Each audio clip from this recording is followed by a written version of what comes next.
So, you want to get famous as an artist? Well, my friend, you are in the right place. Today, I want to have a small talk with you about this thing that I call the snowball effect. And this is actually how you need to approach the game, how you can actually get famous, and it really shows what's the difference between like someone's focusing on the wrong things and trying really hard and getting no effect at all, and someone focusing on the right things and suddenly blowing up and suddenly being everywhere. So this is a very important talk. What's up, guys? My name is Mats and I've been a DJ for about the last 11 years now. I've been on a hiatus for about 2 years because of some family issues, and I haven't been playing all that much, but now I really want to get back into the game and see if I can actually make it big, see if I can actually get to the top of the industry. And yeah, that's also why I want to have this talk, because I've been analyzing the music industry for a long time now, and I haven't reached the effect that I want to reach yet, but I've been thinking about this a lot. And yeah, so the snowball effect.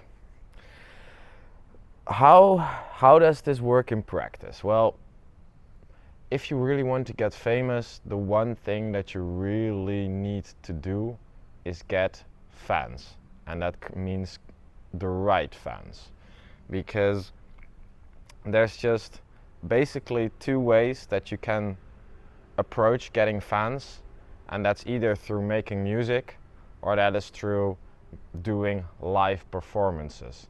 And back in the day, I mean, before social media, before like the internet, the game was a bit different, because yeah, it was basically making music, that was the gate. And if you made the right kind of music and it caught on and record labels were saying like, hey, we want you, then that was enough to actually get the ball going. Or you could approach it through the other side, start doing a lot of these live performances in small venues, you know, getting small gigs, and then just slowly building up momentum over time. And that would also get you noticed, get some like fans, and it would get the ball rolling. And why was it like that? That's a big question. Like why were that the only two ways you could do it?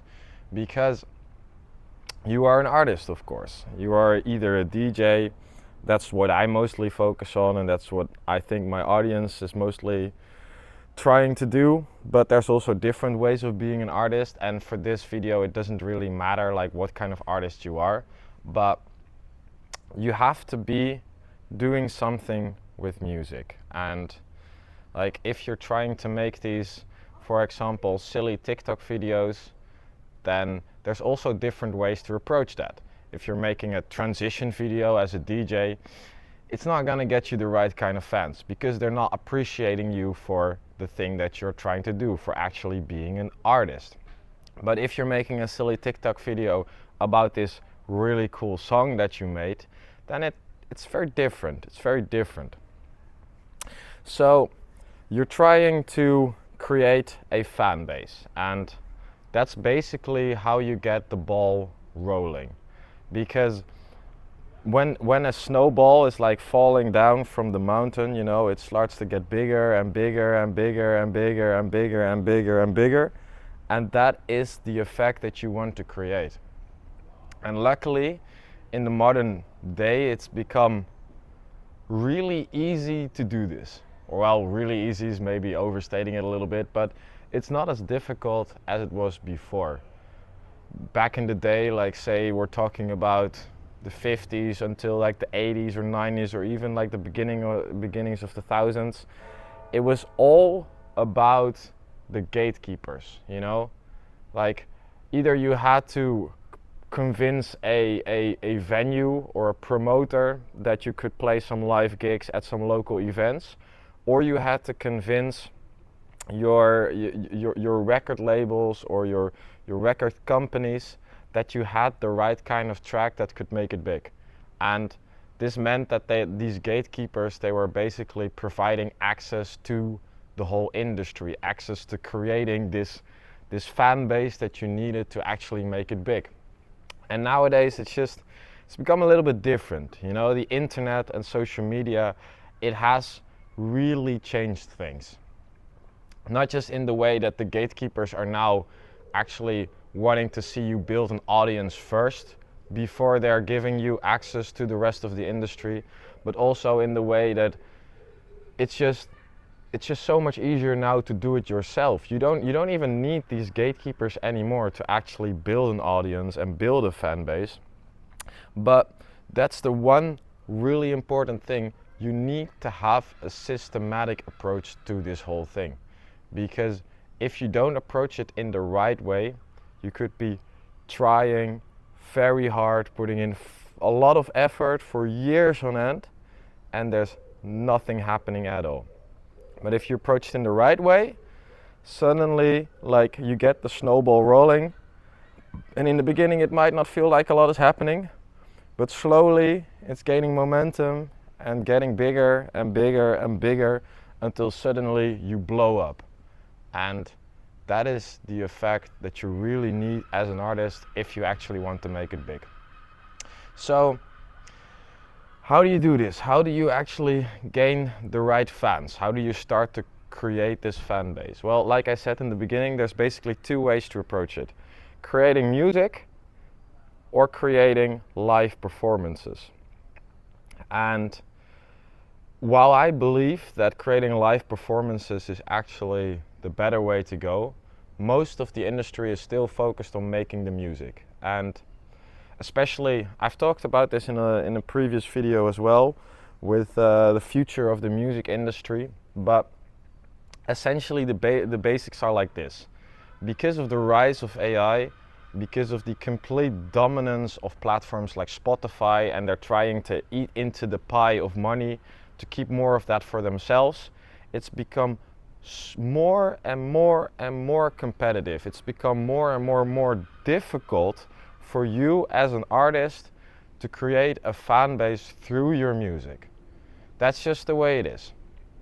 And there's still ways you could approach this, you know, like the way they actually do that is by really taking hundreds of shots, you know, like not just in creating the songs themselves, but also in creating different channels of exposure. So you're not just putting your songs on Spotify, but you're also creating these Instagram and TikTok videos, and you're trying to put it into playlists, and maybe ask your friends, or if it's an electronic song, to play it live, to send it to artists.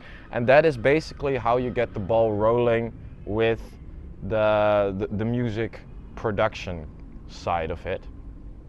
But like I said before, it's just become very, very competitive there. And I think, if I'm being completely honest, then the bigger opportunity is on the other side of things, on creating live performances.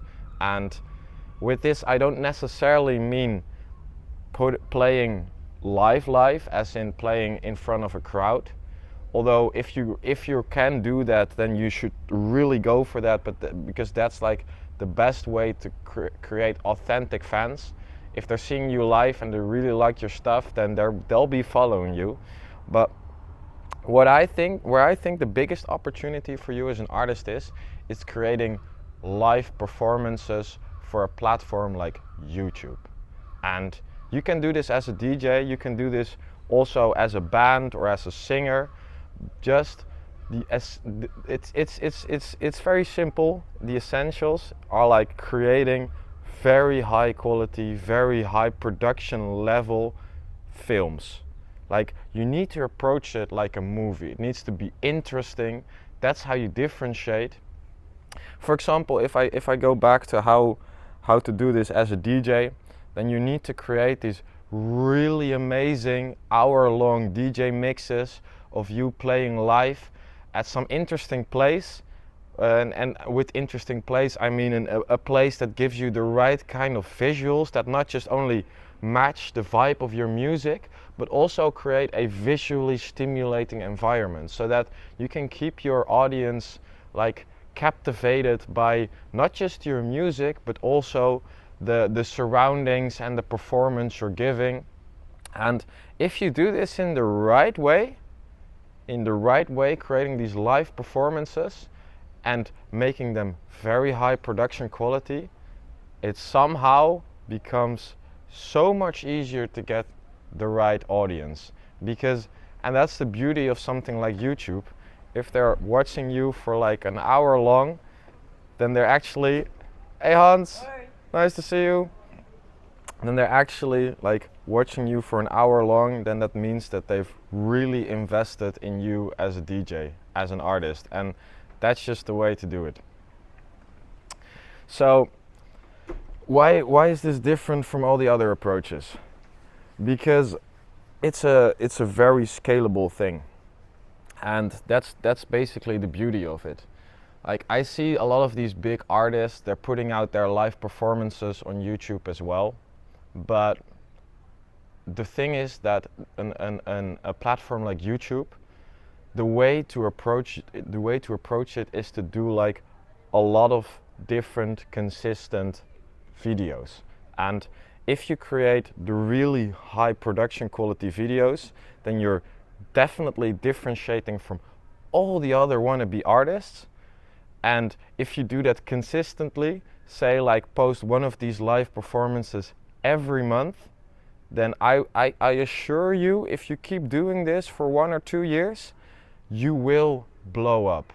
And it's a way for you to reach a much wider audience than just live performances while you're playing in front of an audience. Because if you have the right kind of video on YouTube that actually blows up, suddenly you're getting millions of views watching you for an hour long, instead of just maybe a crowd of like, say, a couple thousand up to a couple tens of thousands of people live. And that's the big difference. These people are still investing an hour of their time into you as an artist, but it's suddenly millions of people at the same time. And if you do this right, and if you consistently post for a long enough time, you will blow up. I can assure you that you will blow up. Okay, so that's a little bit of the insights that I had for you today. I hope this helps, and see you in the next time.